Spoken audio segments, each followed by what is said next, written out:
bienvenida, Ana María, muchas gracias. Gracias a vosotros. Inauguras esta pequeña aventura con la sección de Filosofía del Ateneo de Madrid, a quien por supuesto agradecemos que nos ceda el espacio y bueno, el impulso que nos da para hacer esto. Y bienvenida a Quien Nada Sabe.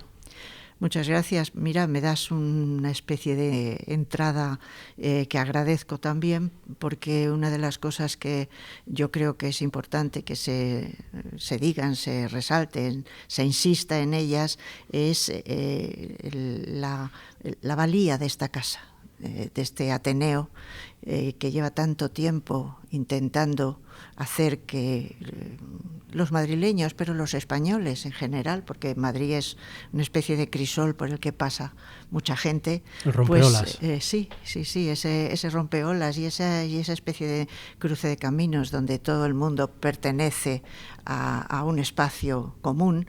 Bueno, pues este Ateneo ha luchado siempre por este nivel cultural de cultura profunda, de cultura buena, de cultura, porque no hay mala y buena cultura, hay cultura o no la hay, y yo creo que el Ateneo ha sido siempre ese espacio de encuentro cultural donde, bueno, pues autores que uno admira tanto, Valle Inclán y tanta gente. Buero Vallejo venía a la biblioteca del Ateneo y estaba en la biblioteca del Ateneo, y muchas de sus obras y sobre todo de sus estudios y de sus informaciones de libros, pues los tenía gracias a la biblioteca del Ateneo, a esa biblioteca abierta donde todo el mundo podía entrar y podía estar todas las horas que quisiera. Así que yo estoy muy agradecida a que esta inauguración de este espacio sea precisamente en el Ateneo.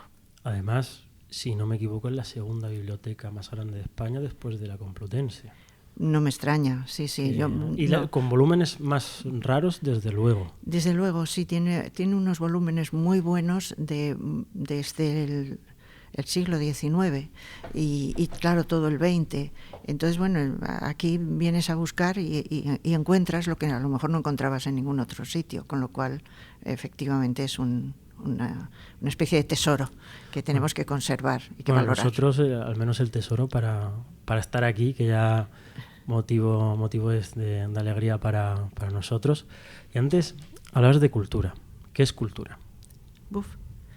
Bueno, cultura, si nos atenemos a las etimologías, es cultivo. Pero la cultura es ese espacio de libertad. De libertad, es curioso, no para hacer lo que uno quiera, sino de libertad para elegir, para poder ser crítico. Eso se valora poco. La libertad, parece que cuando hablamos de libertad y la vinculamos a la cultura, es que yo puedo hacer lo que quiera. No se trata solo de que podamos hacer lo que quiera, de que sin censuras, que me parece imprescindible, sino que además de poder hacer lo que uno quiere sin censuras, pueda que eso que uno quiere hacer sea sobre todo tener criterio, distinguir lo que es valioso de lo que no lo es, y por lo tanto de lo que merece ser difundido y lo que no merece ser difundido. Dentro de un rato vas a difundir una conferencia sobre la ética de lo trágico y... Voy a hacer lo que pueda. Vas a hacer lo que puedas. Pero, ¿qué es la ética de lo trágico? Estética. La estética de lo trágico. La estética de lo trágico. Bueno, yo intentaré empezar distinguiendo entre tragedia y trágico. La tragedia es un género literario que también hay que aclarar, porque también es un vocablo que tiene su sentido. Lo trágico es una categoría estética, como la belleza, como lo feo, lo bello, lo kitsch, son categorías estéticas. La tragedia es un género literario y además también un vocablo entendido como algo muy pesimista, muy triste. Ocurre una tragedia y es algo que tiene que ver pues con lo luctuoso, con la muerte. Este concepto de tragedia aplicado al género trágico es falso. Los griegos no pensaban así. Para los griegos la tragedia no era algo negativo o un conflicto cerrado, con final negativo, con la muerte, porque los griegos escribían trilogías. Nos han llegado solo una, nos ha llegado la Orestiada, que es una trilogía con 3 piezas diferentes, y la última es una pieza donde se resuelve todo positivamente. Por lo tanto, la tragedia para los griegos era un género en el que se mostraba a los espectadores del momento aspectos que tenían que servir para educar al público con respecto a los cambios que las instituciones políticas estaban llevando a cabo. O sea, que la tragedia tenía un fin educativo político, y eso es importante. ¿Qué pasa? Y esto es adelantar un poco lo que voy a ir diciendo después, que llega un momento en el romanticismo con Goethe, para quien la tragedia es el conflicto cerrado. O sea, la tragedia es Prometeo, la tragedia es Antígona.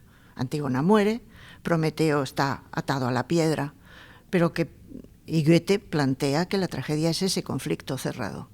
Y por lo tanto es, como si dijéramos, un género literario sin esperanza, donde la esperanza no tiene cabida, porque después de la muerte, si no se trata de acudir a una creencia ya que no tiene que ver con la literatura o con el pensamiento, sino con la creencia, que es otra cosa, pues es un conflicto cerrado y sin salida. Pero eso ya digo que... ¿Perdón? Poco se puede hacer ahí. Y poco se puede hacer. Después de la muerte no hay nada que la resuelva. Pero claro, eso es una cuestión que introduce el romanticismo. Goethe, y que introducen también los románticos franceses, Víctor Hugo, con sus personajes que están más crispados, diríamos. Pero realmente la tragedia en los griegos no nace de ninguna manera como conflicto cerrado. Es más, del Prometeo, el Prometeo encadenado, que es la única pieza que se conserva, sabemos que era una trilogía y el Prometeo encadenado era la primera pieza. Luego había una pieza que era Prometeo liberado y Prometeo portador del fuego. Por lo tanto, se han perdido, pero tenemos constancia de que había una trilogía. Por lo tanto, es esa distinción entre el género literario y ese vocablo que nos asusta porque ha ocurrido una tragedia, y sabemos que si ha ocurrido una tragedia, alguien ha fallecido, a alguien le ha pasado lo irreparable, pues eso es una evolución del sentido. La categoría estética, ahí ya nos movemos en otro mundo. La estética de lo trágico nos pone ante un concepto que no pertenece a un único género literario. O sea, por ejemplo, si nosotros nos leemos un texto de Unamuno, que es filosofía, no sus novelas, sino un ensayo filosófico, podemos decir que la filosofía de Unamuno es una filosofía trágica, o la filosofía de Nietzsche, de autores también más contemporáneos, que bueno, no me voy a meter en ellos. Por lo tanto, el concepto de trágico, de lo trágico, es un concepto mucho más abarcador. O sea, ahí no nos tenemos que limitar a un solo aspecto, a un solo género, sino que abarca la poesía, abarca la literatura, la novela. Puede haber una novela, pues Dostoyevsky tiene mucho de aspecto trágico en sus obras, y tantos autores. Por lo tanto, la categoría estética es otra cosa. Y luego ya estaría Nietzsche con su incorporación de este concepto a partir de su obra de El nacimiento de la tragedia. Claro que ya previamente en un escrito suyo, que si no recuerdo mal se llama La visión dionisíaca del mundo, que es un escrito bastante breve, habla sobre el aspecto casi vitalista de los griegos, que no temían enfrentarse a la tragedia como representación de ciertos hechos, como pienso en Edipo, arrancarse los ojos, ¿no? Algo que nos puede chocar, como decías antes, un tipo de género que ciertas personas repudian y razonablemente en algunos casos. Sí, claro. El tema en Nietzsche, de lo trágico en Nietzsche, el pensamiento de Nietzsche no se puede entender, y de hecho no se entiende, si no es como opuesto al cristianismo. Y entonces, cuando yo hablaba antes de la esperanza, esa esperanza que el cristianismo trae como esperanza en la trascendencia, para Nietzsche no existe. Y por lo tanto, cuando estamos hablando de ese espíritu de lo trágico que Nietzsche plantea, sobre todo vinculado a la leyenda de Midas y Sileno, la leyenda de Midas y Sileno, ya digo, también hablaré de ella, pues plantea eso, plantea que Sileno le contesta a Midas que lo mejor para el ser humano es no haber nacido. Y si ha nacido y ya no hay remedio, pues morirse cuanto antes, para evitar la vejez, la decrepitud y que la muerte, que es inexorable, llegue cuanto antes en pleno momento, en plena plenitud. Y claro, para Nietzsche, para la filosofía de Nietzsche, eso es lo trágico que tiene la existencia y al mismo tiempo lo que hace la existencia algo absolutamente valioso, irrenunciable. Es ese amor al destino, aunque el destino sea destino funesto, destino trágico. ¿Tú sientes ese amor fati? Yo creo que es absurdo no sentirlo. O sea, hay que amar la vida, pero amar la vida implica amar la muerte, porque la vida sin la muerte no se entiende. No, cuando yo digo amar la muerte, no estoy hablando de que yo salga ahora mismo o tú y yo y nos invitemos al suicidio. No se trata de eso, ni muchísimo menos. Ni hay una calavera en la mesita de noche, ¿no? No, nada de eso.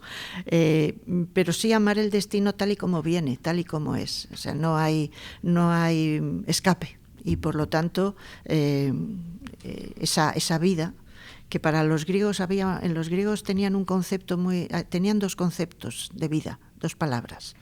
La palabra bios, que es la que aparece en nuestra biografía, y la palabra, y significaba vida, pero vida que empieza y termina. Por lo tanto, vida que empieza con el nacimiento y termina con la muerte. Y luego la otra palabra que significaba vida era choe. Y la choe inextinguible era la vida, pero la vida que incorpora todas las muertes individuales, esta vida que podemos considerar vida eterna, vida de la naturaleza.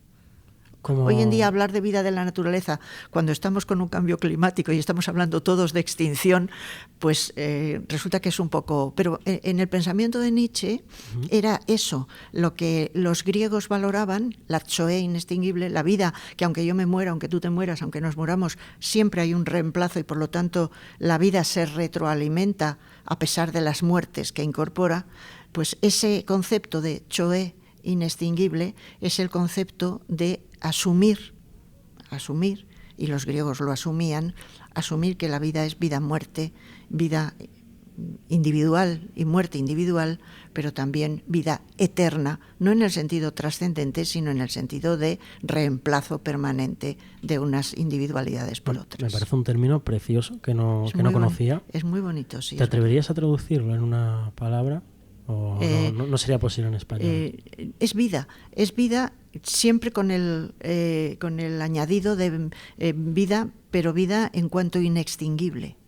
Es esa naturaleza siempre pródiga y siempre que retorna y que detrás de los inviernos vienen las primaveras y los veranos y los otoños y los inviernos y así una y otra vez de manera inagotable y también esperanzada, porque precisamente también la tragedia griega es un género donde lo que brilla es la esperanza.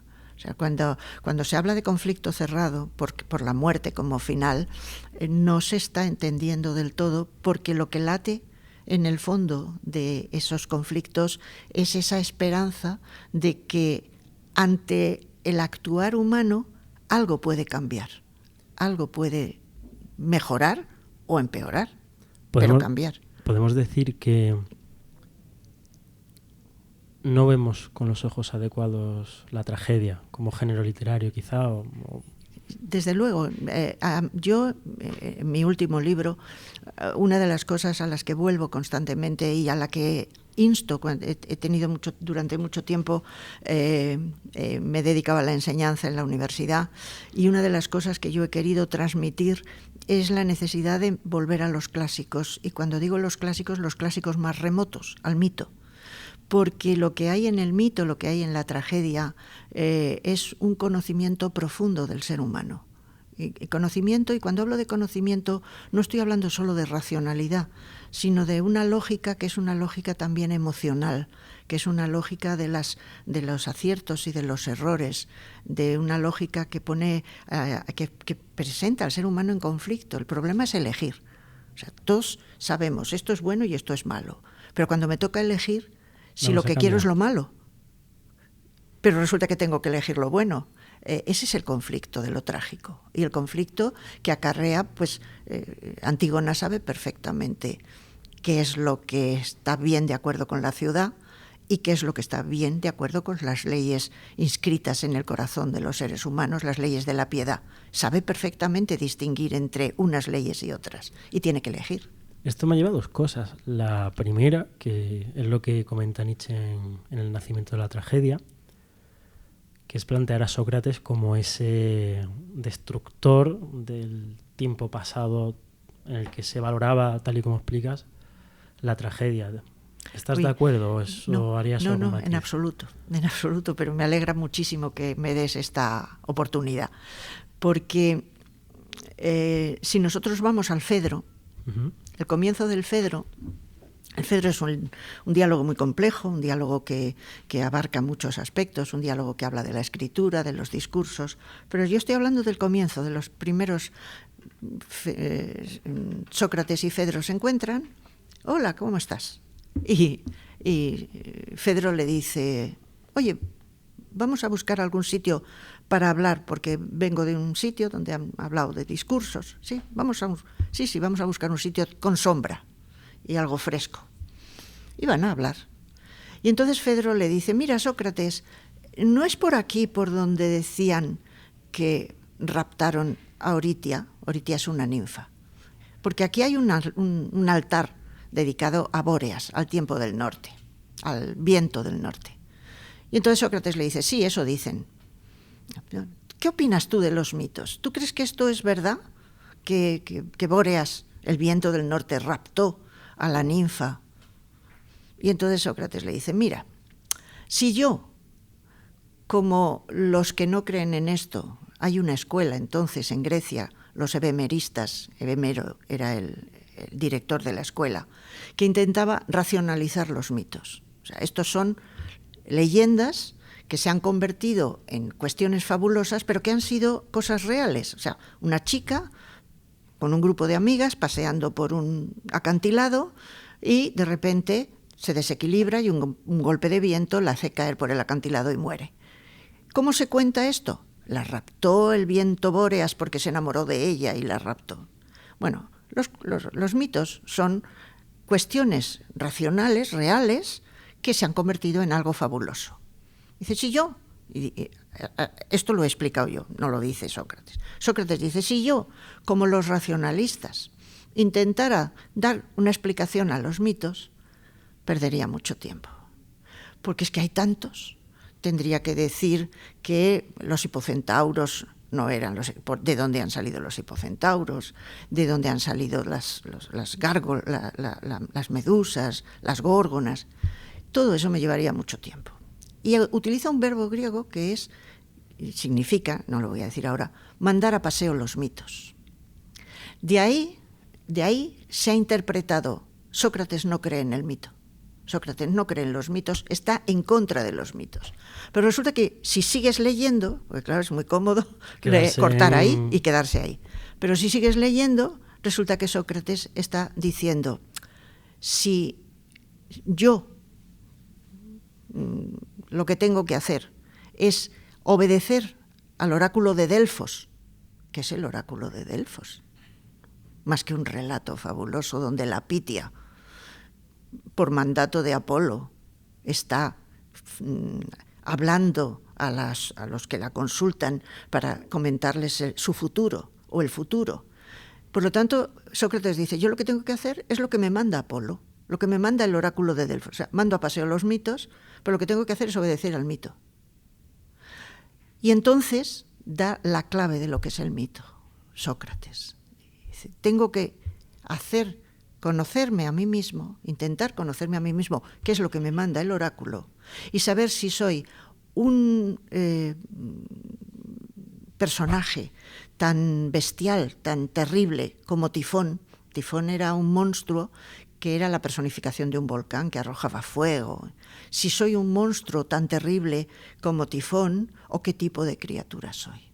Es decir, ¿qué está diciendo Sócrates? No que no hay que hacer caso a los mitos, sino que los mitos hablan del ser humano, que hablan de nosotros, que son proyecciones de nuestras propias, de nuestro propio ser, de lo que somos en realidad.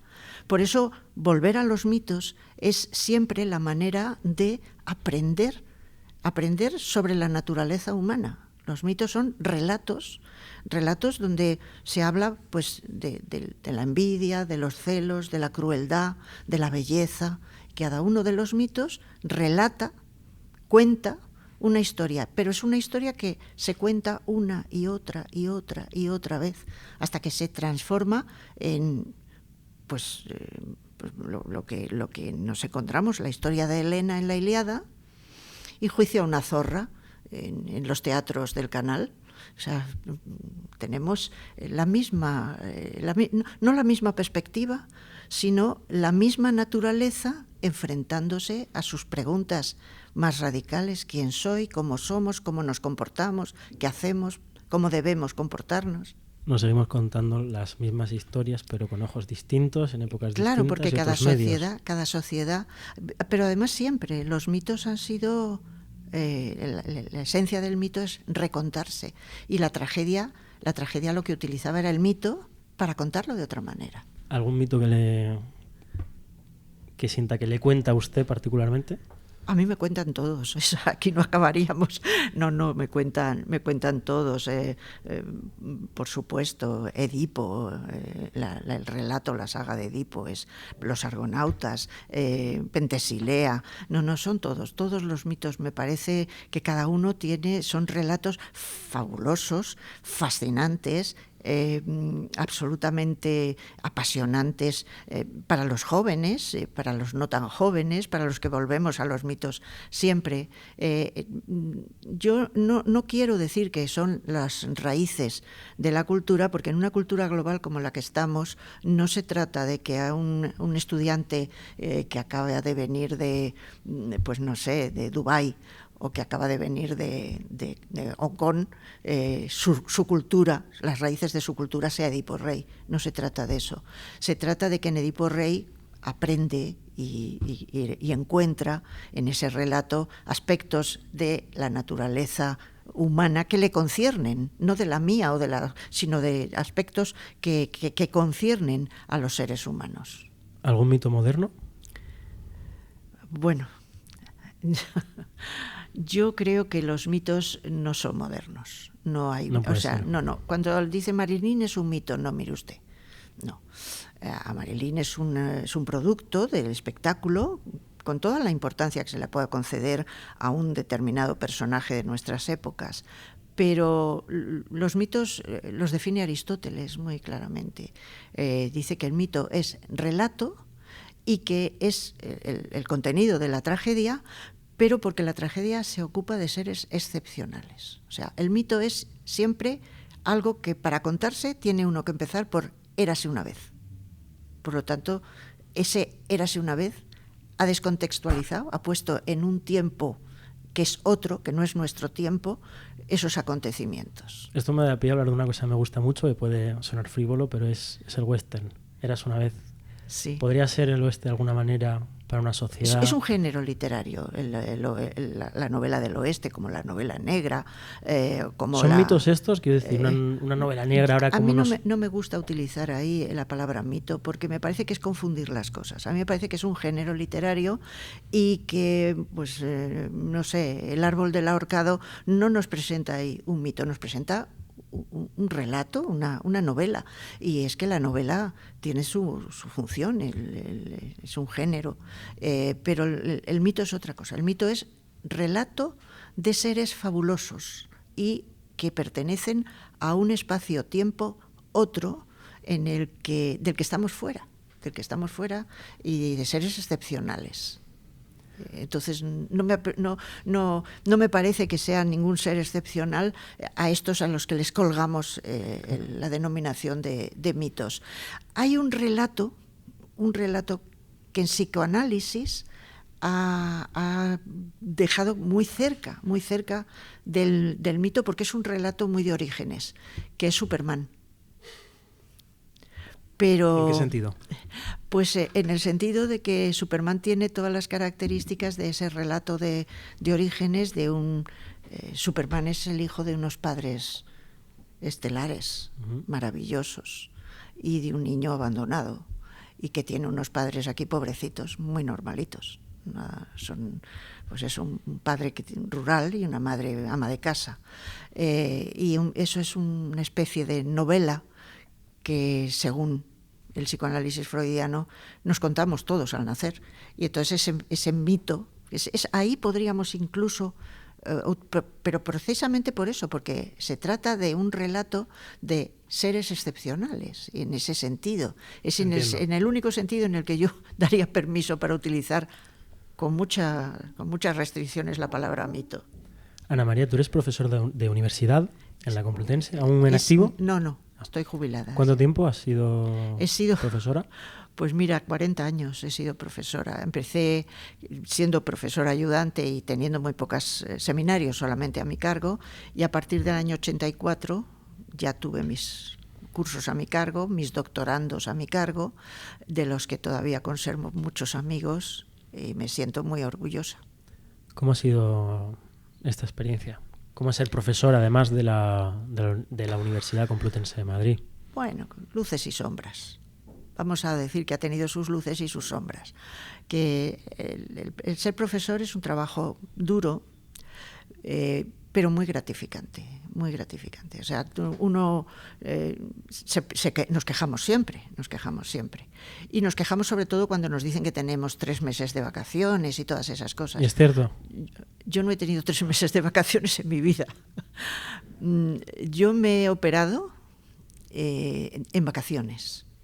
No he tenido bajas. Afortunadamente también he tenido buena salud, y entonces no se trata de que sea solo un mérito mío.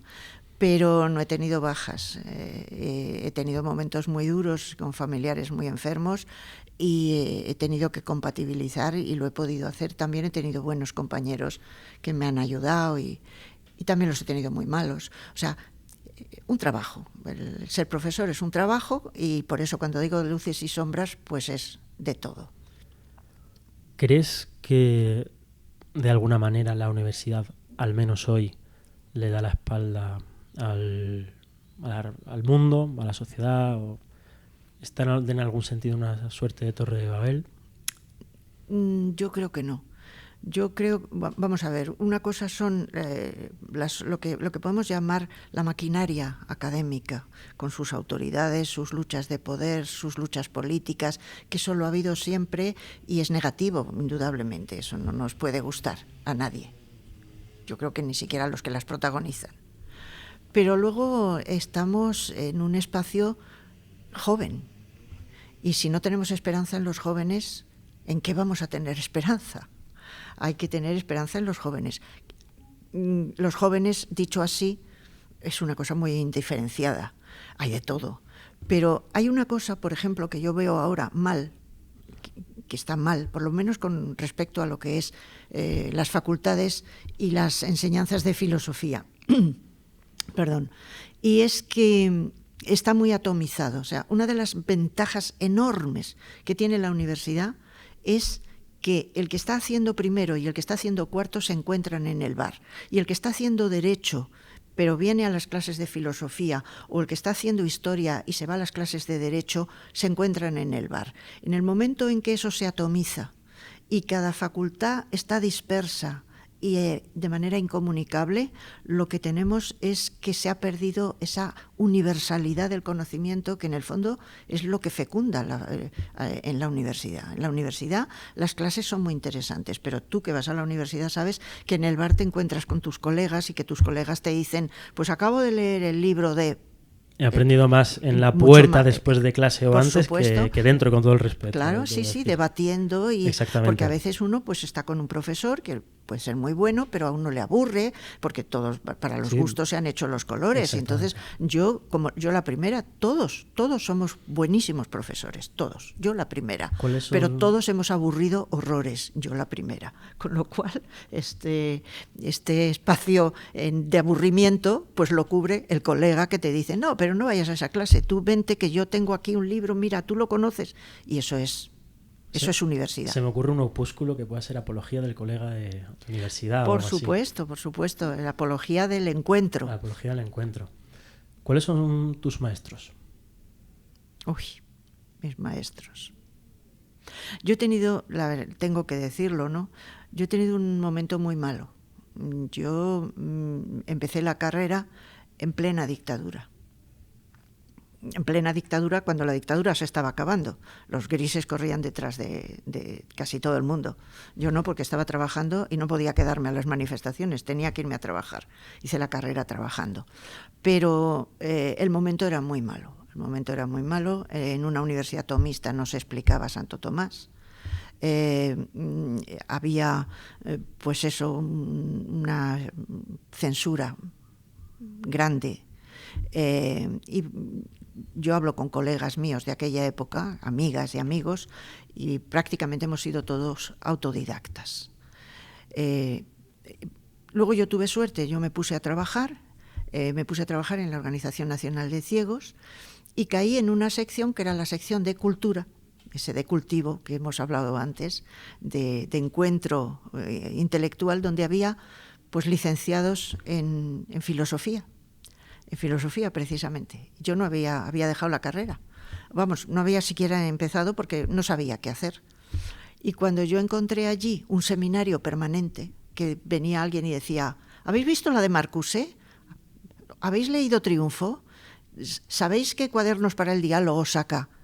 Aquello era el paraíso, porque en una universidad donde las clases estaban como metidas en un corsé, y no interesaban prácticamente nada, de repente aquello era el paraíso. Y ahí luego conocí a mi marido, que era un filósofo también valioso, pero eso ya fue la cuestión personal. Pero yo allí empecé a leer Ser y Tiempo, allí había, en principio me había interesado por Nietzsche y allí desarrollé todo mi interés por Nietzsche, allí empecé a saber lo que era hacer una tesis doctoral, viendo cómo los otros lo habían hecho. O sea, realmente uno es autodidacta, y cuando es autodidacta eso quiere decir que uno se busca la vida para poder estudiar por donde puede cuando tiene interés. ¿Y cuáles son los 2 o 3 libros que más le han marcado? Independientemente del motivo y por qué, no necesariamente de filosofía. Sí, bueno, a mí me ha marcado muchísimo. Yo a los 17 años me cayó en las manos Así habló Zaratustra. Y claro, no entendí ni una palabra, nada. Pero yo tuve como un deslumbramiento místico. Aquello para mí era, si esto es la filosofía, esto es precioso. Esto es maravilloso. No entiendo nada, pero maravilloso. Entonces, quizá puedo decir eso, que el libro que más me ha influido ha sido ese, porque me ha abierto a después leer mucho más a Nietzsche. Puede ser que el autor que más me ha influido y me ha interesado es Nietzsche, no estando de acuerdo en muchas cosas, porque con los filósofos no hay que estar de acuerdo. Bueno, a mí me ha venido gente, alumnos míos, pero muy, muy compungidos, y me han venido a decir, mire, profesora, es que yo no creo en el psicoanálisis. Y entonces yo les he contestado, es que yo tampoco. Porque claro, ni la filosofía, ni el psicoanálisis, ni un libro es objeto de creencia. Es para que uno lo leamos y muchas cosas sintonizas con ellas y dices, esto me convence, y otras cosas no te convencen nada. El mismo libro y el mismo autor, ¿eh? Debo decir 2 cosas. La primera, me pasó exactamente lo mismo con Nietzsche, y fue algo obsesivo, y no soy para nada nietzscheano. Y lo segundo es que percibo, ya que lo dices y seguimos con los libros, el problema del estar de acuerdo con... Es decir, no estoy de acuerdo con Benjamin en muchas cosas y me encanta, creo que escribe fenomenal y me da igual no estar de acuerdo con él. Y a veces puedo estar de acuerdo con algún autor y no me gusta por lo que sea y me da igual. Sí. ¿Eso lo has percibido siempre o o más ahora? No, siempre, siempre, siempre. Yo nunca me he aprendido los libros para estar de acuerdo con ellos, ni a los autores.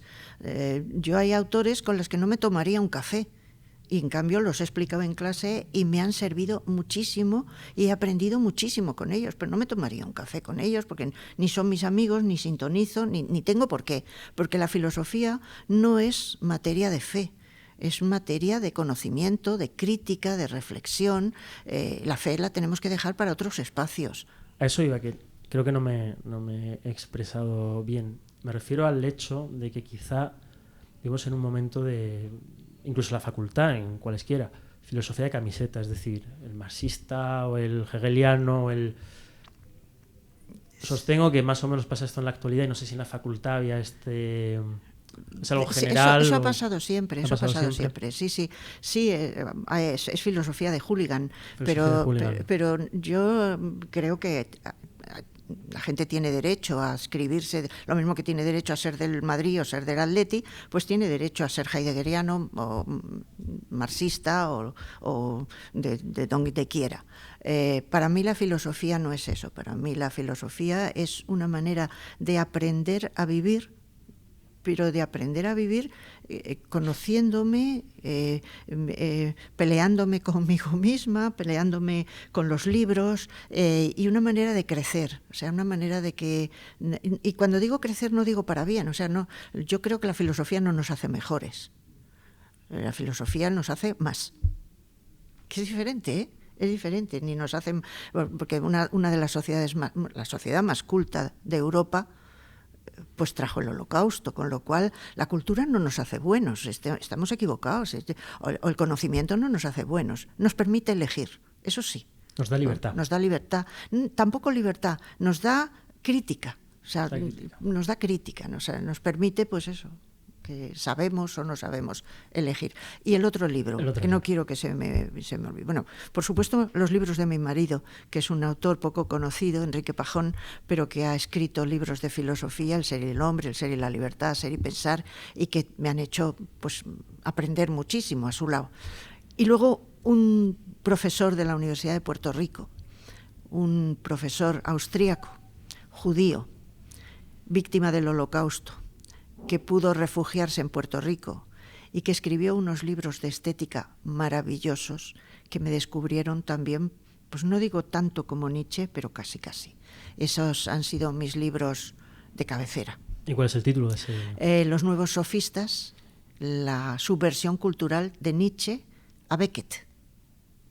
Filosofía, literatura, teatro, música, cultura. Estamos terminando, pero antes de hablar de tu último libro, que nos has traído muy gentilmente, quería hacerte una pregunta por lo que te he leído estos días. Es, ¿en la filosofía cabe el yo? Es decir, preciso más, esa aparente ecuanimidad de la forma en que se escriben los artículos o los libros, ¿es posible hacer una filosofía con el yo presente? ¿O estamos pervirtiendo ese sentido de universalidad o de...? Yo es que creo que el yo, lamentablemente, no nos lo podemos quitar de encima. Lo llevamos puesto. O sea, que sea una filosofía más egolátrica, por decirlo de alguna manera, o sea, una filosofía más puesta en yo opino, yo pienso, yo digo, yo creo, yo expongo, yo... ¿Le parece eso legítimo? ¿Te parece eso legítimo? Si lo que dice vale la pena, me da lo mismo el apellido que se le ponga o el sujeto que esgrima eso. Hacer desaparecer el yo es muy difícil porque todos somos... Hay, por ejemplo, un concepto que yo trabajo mucho es el concepto de escritura, pero el concepto de escritura yo lo trabajo porque... ¿Quién escribe dejándose el cuerpo fuera de algún sitio? O sea, escribimos con el cuerpo, escribimos con la mano, escribimos con los ojos, no escribimos solo con el cerebro, escribimos con todo el cuerpo y escribimos con nuestro dolor de estómago y a veces con nuestro dolor de cabeza y teniendo que tomarnos una aspirina o algo porque nos duele la cabeza y tenemos que terminar el artículo que lo tengo que entregar mañana. O sea, el cuerpo está ahí y el cuerpo es el cuerpo de un sujeto. Bueno, si es el sujeto cartesiano, un sujeto idealizado, un sujeto desmembrado o descorporizado, no. Pero si ese sujeto es un yo que se siente y que se siente en cada momento siendo el protagonista, por llamarlo de alguna manera, de esos actos que son actos de escritura, pues yo creo que sí, que de eso no nos podemos librar. Y el concepto de escritura es muy interesante, hay que volcarse sobre él. Mallarmé nos pone en un texto precioso sobre el libro, el valor del libro, pero el valor del libro con la página en blanco, con las viñetas, con las mayúsculas, las minúsculas, todo eso que nos parecería que es la materialidad del libro y que lo dejamos fuera porque nos parece que la escritura y la lectura son actos exclusivamente espirituales y no materiales, pues todo eso hay que incorporarlo ahora, porque no es indiferente la elección de la portada. Yo he elegido este cuadro y no otros. Hay una intención. Sí, y sobre todo hay una visceralidad. Vamos a llamar a las cosas por su nombre. ¿Por qué no? No es todo cabeza. No es todo cabeza. Me ha gustado mucho lo que has dicho de visceralidad, porque y bueno, más o menos aquí se puede decir que llevo el timón. Tengo la sensación de que a veces escribimos como si hubiera ese sujeto cartesiano, y yo lo he intentado y de ninguna manera, quizá puedo ser, como has dicho antes, egolátrico. Quizá puedo tener una tendencia egolátrica, pero es muy complicado hacer pensamiento, ejercer pensamiento como si hubiera un ente extraño, ¿no? Y soy yo con mis lecturas, mis juegos de palabra, mis giros, mis aciertos, las intuiciones más luminosas, más autoevidentes quizá. Y eso me lleva de alguna manera, por eso me gusta mucho también Unamuno, ¿no? Esa visceralidad a la hora de escribir. Pero ya que nos queda muy poco tiempo, ya que has tenido el detalle de traerlo, acabas de publicar Mujeres soñadas, una mirada actual sobre la mitología clásica. Sí. Y quería preguntarte un poco cuál es esa revisión que haces sobre la mujer. Sí. Yo lo que he pretendido con el libro es lo mismo que te he dicho antes, es revitalizar el mito. Partiendo de la base de que los mitos, la esencia del mito, el valor mayor del mito, es que el mito tiene que contarse una y otra vez. Por eso, cuando uno va a un diccionario de mitología, lo que nos aparecen son infinitas versiones de la misma figura mítica. Pues según el primer comentarista, o el último, según Plutarco, según Dion Casio, según... Pero bueno, ¿cómo según? Sería el mismo mito. O sea, sí. No. El mito se narra de maneras distintas porque el mito es relato, y relato para ser recontado en cada época. Entonces yo lo que he intentado aquí es recontar los mitos desde la perspectiva actual. Y pues un mito como, por ejemplo, para ponerte un ejemplo, y voy a ser muy breve, el mito de Helena. Helena es la belleza y es esa mujer tan bella y tan atractiva que pone en pie de guerra a todos unos ejércitos para recuperarla porque ha huido con París. Bueno, pues cuando nosotros leemos la Ilíada, eso se nos ha olvidado. Pero si vuelves a la Ilíada, te das cuenta de que en la Ilíada, Helena y la divinidad que la protege, que es Afrodita, resulta que son dos personajes que no son la mujer fatal, castigadora, que atrae a un ejército. No, son, en el caso de Afrodita, Afrodita es una diosa que todos la tenemos muy idealizada, pero en el Olimpo griego, en la teogonía, era de las más despreciables, porque era superficial. Afrodita es superficial. Hera, que es la esposa de Zeus, es importante. Afrodita es superficial. Y Helena, que es su protegida, es superficial. Es la mujer objeto. Es la que todo el mundo desea, pero la desea como objeto, no la desea dándole ningún tipo de estatus. Y eso se nos olvida. Y la convertimos en esa mujer maravillosa que fue capaz de mover y de llevar a la guerra y a la destrucción de Troya. Bueno, vamos a revisar el mito, a ver si de verdad dice eso, o a ver si es que nos ha llegado una versión que es con la que nos quedamos porque es la que nos gusta. o la que nos han contado con más... Eso es lo que pretendo, un poco revisarlos. Muchas y gracias, eso es. Ana María, de verdad. Siento que Encantada. hayamos hablado poco del libro porque traía preguntas y he mirado 2 cosas. Eso es muy saludable para una buena conversación. Estupendo, pues me alegro mucho de que hayamos podido charlar un rato y bueno, encantada y muchas gracias. ¿Te tomarías un café con Nietzsche? Con Nietzsche sí. ¿Y qué le dirías? Con Nietzsche pues le diría muchas cosas de las que no me gustan. O sea, pero sí me tomaría un café con Nietzsche, porque me parece que él pensó con buena voluntad. Que yo creo que todo lo que se hace, si se hace con buena voluntad, lo que pasa es que después lo utilizaron pues cada cual para arrimar el ascua a su sardina y ya vemos cómo salió la sardina. Pero hay con otros con los que no me tomaría café de ninguna de las maneras.